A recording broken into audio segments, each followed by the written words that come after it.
अयोध्या में हमारे साथ हमारी सहयोगी प्रगति जुड़ी हुई है। अयोध्या में अभी क्या कुछ देखने को मिल रहा है, क्योंकि कई ऐसी संपत्तियां हैं जो कि सीज कर दी गई हैं।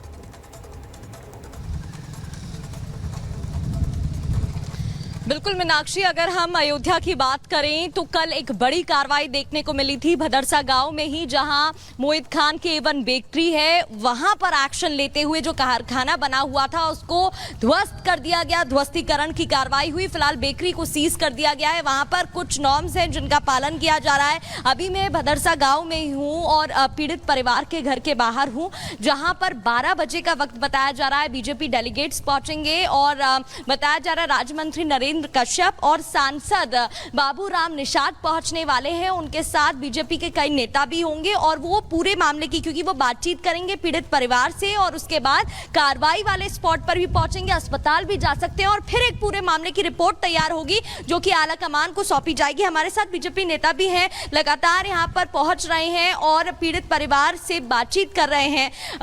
आपने बातचीत की, हालचाल जाना, सबसे पहले वो बताइए। जी, मैं यहाँ आया और पीड़िता की माँ जो है हॉस्पिटल में है, पीड़िता भी हॉस्पिटल में है, छोटे छोटे बच्चे मिले, लेकिन मैं भी प्रतीक्षा कर रहा हूँ अपने वरिष्ठ नेताओं का। हमारे स्थानीय नेता जिले के भी आएंगे, मंत्री भी आएंगे, सांसद भी आएंगे, उनके साथ हम लोग आएंगे और जो भी कार्रवाई प्रशासन ने की है वो बहुत ही अच्छी है कार्रवाई। बाबा जी ने जो उनका एक नारा है, हम जो है महिलाओं की सुरक्षा हमारा जो है एक प्रमुख एजेंडे में है और महिलाओं की सुरक्षा को उन्होंने प्रमुख एजेंडे में लेकर के उसके विरुद्ध कार्रवाई की है। जो यहाँ का मोइन खान है उसके जो है कारखाना है जो बेकरी का ध्वस्तीकरण किया है। और हम लोगों की मांग है, जो भारतीय जनता पार्टी यहाँ सब समाज की मांग है कि उसने गलत किया है, बहुत बड़ा व्यभिचारी, बहुत बड़ा दुराचारी है। ऐसे लोगों को चिन्हित करके उनको फांसी सजा देने की जो सरकार योजना बनाए। हम सभी लोग जनमानस यहाँ हम सरकार के साथ हैं। यहाँ जो भी पीड़ित परिवार हैं हम उसके सिंपैथी में, उसके साथ में हम लोग उसके मदद में तैयार हैं हरदम। अखिलेश यादव की बात करें तो पूरे मामले में उन्होंने डीएनए टेस्ट की बात कर दी। अब शिवपाल की बात करें तो उनकी तरफ से कह दिया गया है कि नार्को टेस्ट होना चाहिए सभी बीजेपी के नेताओं का। देखिए, समाजवादी पार्टी जब भी सत्ता में रही है तो उसके सत्ता में रहते हुए तमाम महिलाओं की जो है आबरू इज्जत लुटी है और उनके पागलपन का एक नमूना है जो उन्होंने डीएनए और नार्को टेस्ट की बात की। उनके पागलपन का नमूना है। और उनकी सत्ता थी तो उन्होंने कितने लोगों नार्को टेस्ट कराया, कितने लोगों को डीएनए टेस्ट कराया है, वो तो उनके संरक्षण में चल रहा है। तमाम जो जितने भी गलत लोग हैं समाजवादी पार्टी की सरकार में, अब सरकार में नहीं है, फिर भी उनके संरक्षण में तमाम अपराधी, तमाम व्यभिचारी, तमाम ऐसे समाज के जो दुर्दांत अपराधी हैं, जैसे तमाम घिनौने काम करने वाले लोग हैं, समाजवादी पार्टी का संरक्षण उन ऐसे लोगों को प्राप्त है।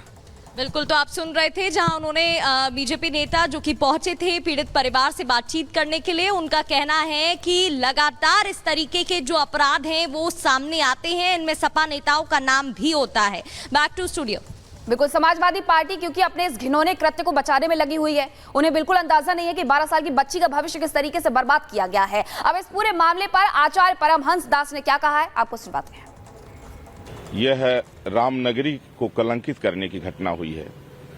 एक नाबालिग बच्ची जिसकी महज उम्र 12 साल है, ऐसी बेटी के साथ में ऐसी हैवानियत, ऐसी दरिंदगी कि जो सुन रहा है वो सहम जा रहा है। उस अपराधी को जितना अधिक उसकी सारी संपत्ति जब्त कर दी जाए।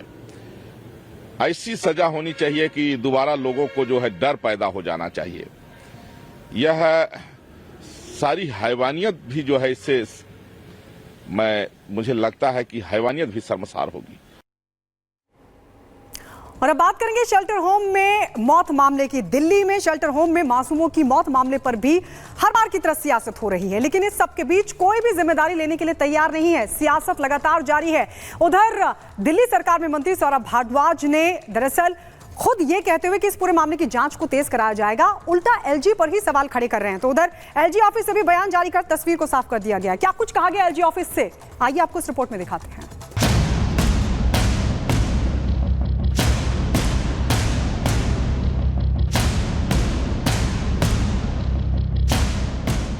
दिल्ली के आशा किरण होम में 20 दिनों में 14 की मौत हो गई है, लेकिन अब तक ये तय नहीं हो पाया कि किसकी जिम्मेदारी थी, किसने लापरवाही की।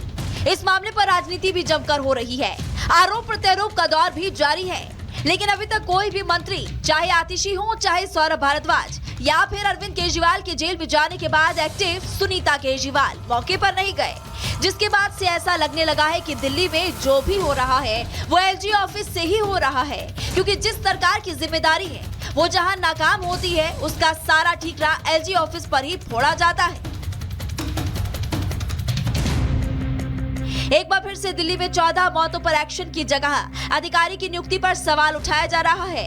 दिल्ली सरकार में मंत्री सौरभ भारद्वाज आरोप लगा रहे हैं कि जिस अफसर पर आशा किरण की देखरेख की जिम्मेदारी थी उसकी नियुक्ति एलजी ने की थी, जिसके बाद एलजी ऑफिस ने दिल्ली सरकार पर ट्रांसफर पोस्टिंग को लेकर गुमराह करने का आरोप लगाया। विवाद यही नहीं थमा, एलजी ऑफिस ने बयान जारी करते हुए साफ किया कि आशा किरण होम के अधिकारी को दिल्ली के समाज कल्याण विभाग ने आंतरिक रूप से नियुक्त किया था, जो सीएम मंत्री के नियंत्रण का विषय है।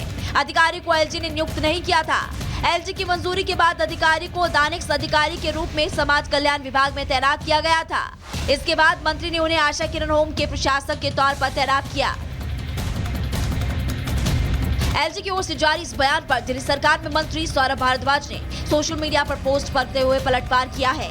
सौरभ भारद्वाज ने लिखा कि एलजी ऑफिस झूठ बोल रहा है, एलजी के अधीन अधिकारी ही करते हैं ट्रांसफर। ये भी कहा कोई भी फाइल मंत्रियों के पास नहीं आती है, एलजी ऑफिस को वो फाइल दिखानी चाहिए जिसमें मंत्री ने प्रशासक नियुक्त किया हो।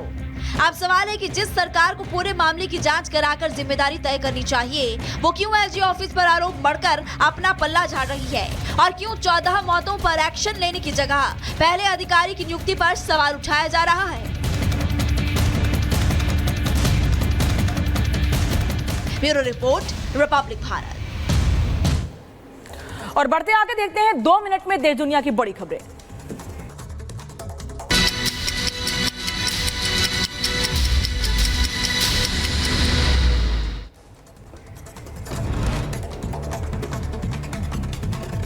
हिमाचल प्रदेश में जारी रेस्क्यू ऑपरेशन, ड्रिल मशीन और जेसीबी से राहत बचाव अभियान लगातार जारी। 6 और जेसीबी मलबा हटाने के लिए मंगाई गई। उत्तराखंड के केदारनाथ में पैदल मार्ग पर लगातार रेस्क्यू ऑपरेशन जारी। बड़ी लिलोची में सोनप्रयाग जा रहे श्रद्धालु केदारनाथ में अभी भी फंसे हैं 1000 से ज्यादा भक्त।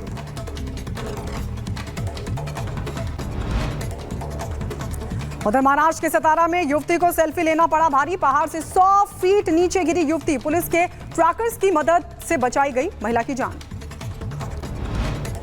प्रयागराज में भारी बारिश से बिगड़े हालात, गंगा यमुना नदी का अचानक बढ़ा जलस्तर, कई घाट डूबे, लोगों में दहशत का माहौल। दिल्ली स्पेशल सेल ने इंटरस्टेट ड्रग सिंडिकेट के 3 तस्करों को धर दबोचा। 131 किलो अवैध कैप्सूल इनके पास से बरामद, 5 करोड़ बताई जा रही है कीमत, बिक्री पर है रोक। वक्फ बोर्ड पर बिल लाएगी केंद्र सरकार, अधिकारियों की संख्या में कटौती की तैयारी, कल संसद में पेश हो सकता है बिल। उत्तर प्रदेश के रायबरेली में दबंगों ने घर में घुसकर की मारपीट, लाठी डंडे से घर के बाहर खड़ी बाइक को तोड़ा, वीडियो सीसीटीवी में कैद हुआ, पुलिस मामले की कर रही छानबीन। यूपी के इटावा में पुलिस और बदमाशों के बीच हुई मुठभेड़, चेन और मोबाइल स्नैचिंग के 2 बदमाशों को किया गया गिरफ्तार। हैदराबाद में हीरा गोल्ड घोटाले के आरोपी नोहेरा शेख की संपत्तियों पर ईडी का छापा, 5 जगहों पर छापेमारी में 90 लाख नगद जब्त, करोड़ों की संपत्ति के मिले दस्तावेज भी। रेड में करीब 400 करोड़ रुपए की संपत्ति को किया गया सीज।